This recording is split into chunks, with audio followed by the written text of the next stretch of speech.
ಬುರುಡೆ ಗ್ಯಾಂಗ್ನ ಮತ್ತೊಂದು ಮುಖ ಈಗ ಅನಾವರಣ ಆಗಿದೆ. ಎಷ್ಟು ಮುಖ ಇಟ್ಕೊಂಡಿದ್ದೀರಾ ನೀವು? ಮದನ್ ಬುಗುಡಿಯನ್ನ ಬಳಸಿಕೊಂಡಿದ್ದೀರಾ ಗಿರೀಶ್ ಮಟ್ಟಣ್ಣವರ್. ಕೇಸ್ ಹಾಕ್ರಿ ಫಸ್ಟು.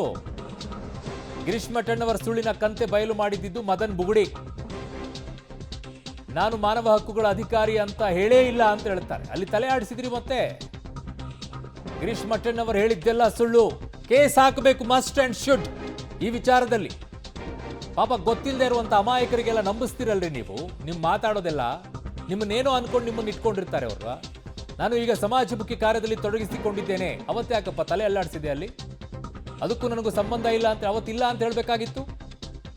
ಮಾನವ ಹಕ್ಕುಗಳ ಅಧಿಕಾರಿ ನಾನಲ್ಲ ಅಂತ ಹೇಳಬೇಕಾಗಿತ್ತು. ಅಲ್ಲಿ ಅವ್ರು ಹೇಳಿದ ತಕ್ಷಣ ತಲೆ ಅಲ್ಲಾಡಿಸ್ಕೊಂಡು ನಿಂತ್ಕೊಳ್ಳೋದು. ಈಗ ಬಂದ ತಕ್ಷಣ ಈ ರೀತಿಯಾಗಿ ಡ್ರಾಮಾ ಮಾಡೋದು. ಚೆನ್ನಾಗಿದೆ ನಿಮ್ಮ ನಾಟಕಗಳೆಲ್ಲ. ಮತ್ತಲ್ಲೇ ಯಾಕೆ ತಲೆ ಅಲ್ಲಾಡಿಸಿದ್ದು? ವಿಚಾರದಲ್ಲಿ ಬುರುಡೆ ಗ್ಯಾಂಗ್ ಬಿಡುತ್ತಿರುವಂತಹ ಬುರುಡೆಗಳು ದಿನದಿಂದ ದಿನಕ್ಕೆ ಒಂದು ರೀತಿಯಲ್ಲಿ ಅಸಲಿ ಎತ್ತು ತೋರ್ತಾ ಇರುವಂಥದ್ದು.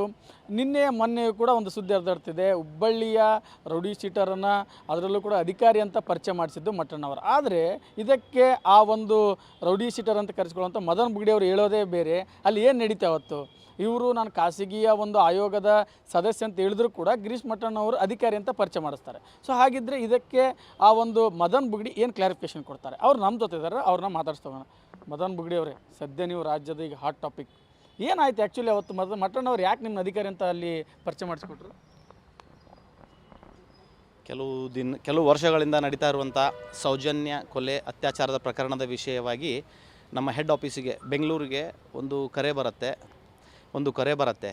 ಸೌಜನ್ಯ ಅವರ ತಾಯಿ ಸರ್, ಅನೇಕ ಸಂಘ ಸಂಘಟನೆಗಳು ಎಲ್ಲ ಬರ್ತಾ ಇದ್ದಾರೆ, ಮಾಧ್ಯಮ ವಿಡಿಯೋ ಆಡಿಯೋ ಅಂತ ಬರೀ ಕೇಳ್ತಾ ಇದ್ದಾರೆ ಸರ್. ನಮ್ಗೆ ಯಾರ ಮೇಲೆ ನಂಬಿಕೆ ಇಡಬೇಕು, ಯಾರ ಮೇಲೆ ನಂಬಿಕೆ ಇಡಬಾರ್ದು ಅನ್ನುವಂಥದ್ದು ಗೊತ್ತಾಗ್ತಾ ಇಲ್ಲ ಸರ್. ನಿಮ್ಮ ಆಯೋಗ ತುಂಬ ಒಳ್ಳೆ ಕೆಲಸ ಮಾಡ್ತಾ ಇದೆ. ಇತ್ತೀಚಿನ ದಿನದಲ್ಲಿ ನೊಂದವ್ರಿಗೆ, ಅನ್ಯಾಯಕ್ಕಾದವ್ರಿಗೆ, ತುಳಿತಕ್ಕೊಳಗಾದವ್ರಿಗೆ ನೀವು ನ್ಯಾಯ ಕೊಡಿಸ್ತಾ ಇದ್ದಾರೆ ಅಂತ ಗೊತ್ತಾಯಿತು.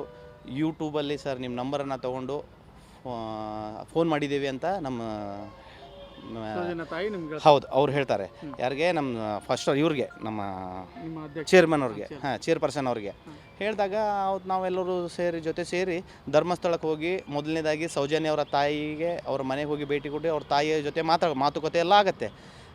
ಅಲ್ಲಿ ಧರ್ಮಸ್ಥಳ ಸ್ಟೇಷನ್ ಹಾಗೂ ಬೆಳ್ತಂಗಡಿ ಪೊಲೀಸ್ ಸ್ಟೇಷನ್ದಲ್ಲಿ ಇವರು ಕಂಪ್ಲೇಂಟ್ ದರ್ಜ್ ಮಾಡುವಾಗ ಯಾವುದೇ ರೀತಿಯ ಪ್ರತಿಕ್ರಿಯೆ ಅಲ್ಲಿ ಅವರು ಕೊಡ್ತಾ ಇರಲ್ಲ. ಅದಕ್ಕೆ ನಮ್ಮ ಚೇರ್ಪರ್ಸನ್ ಅವರು ಜಾನ್ ಶಾನ್ಮನ್ ಸರ್ ಅವರು ಇನ್ಸ್ಪೆಕ್ಟರ್ ಅವ್ರ ಜೊತೆ ಮಾತಾಡಿ ತಪ್ಪಿತಸ್ಥರಿಗೆ ಪಾರದರ್ಶಕವಾದ ತನಿಖೆ ಮಾಡಿ ಯಾರ್ದು ಅದರಲ್ಲಿ ತಪ್ಪಿದೆ ಇಲ್ಲ ಅವರನ್ನು ನೀವು ಕಾನೂನು ಇದಕ್ಕೆ ಗುರಿಪಡಿಸಬೇಕು ಅನ್ನೋಂಥದ್ದನ್ನು ಹೇಳ್ತೇವೆ. ಅದಾದಮೇಲೆ ನಾವು ಅಲ್ಲಿಂದ ಬೆಳ್ತಂಗಡಿ ಪೊಲೀಸ್ ಸ್ಟೇಷನ್ಗೆ ಹೋಗುವಾಗ ಗಿರೀಶ್ ಮಟ್ಟಣ್ಣನವರನ್ನೋರು ನಮಗೆ ದಾರಿಯಲ್ಲಿ ಸಿಗ್ತಾರೆ. ಪೊಲೀಸ್ ಸ್ಟೇಷನ್ದ ಸ್ವಲ್ಪ ದೂರದಲ್ಲಿ ಸಿಗ್ತಾರೆ. ಅವರು ತಮ್ಮ ಸ್ವಂತ ಕಾರಿನಲ್ಲಿ ಕೂತ್ಕೊಂಡಿರ್ತಾರೆ, ನಾವು ಸಹ ನಮ್ಮ ಕಾರಿನಲ್ಲಿ ಹೋಗಿರುವಾಗ ಅವರು ಅಲ್ಲಿ ಸಿಗ್ತಾರೆ. ನಮ್ಮ ಪರಿಚಯ ಆಗುತ್ತೆ. ನಾವು ಹೇಳ್ತೀವಿ ನಮ್ಮದು ಸರ್ಕಾರ ರಹಿತ ಒಂದು ಸಂಸ್ಥೆ ಅಂತ NGO ಅಂತ ಹೇಳ್ತೀವಿ. ನಾವು ಯಾವುದೇ ಕಾರಣಕ್ಕೂ ಎಲ್ಲಿಯೂ ಗೋರ್ಮೆಂಟ್ ಆಫೀಸರು, ಗೋರ್ಮೆಂಟ್ ಅಧಿಕಾರಿಗಳಂತ ಹೇಳಿರಲ್ಲ.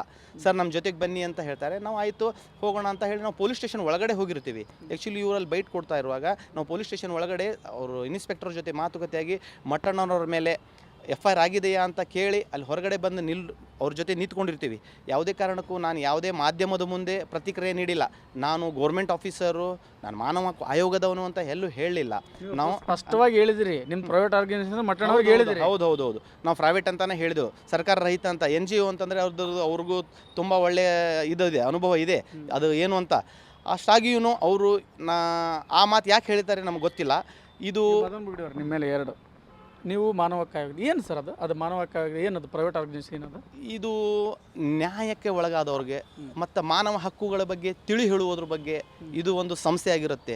ಎಲ್ಲಿ ಯಾರಿಗೂ ಸಂವಿಧಾನದ ವಿಷಯ ಬಗ್ಗೆ ಯಾರಿಗೂ ಅರ್ಥ ಇಲ್ಲ.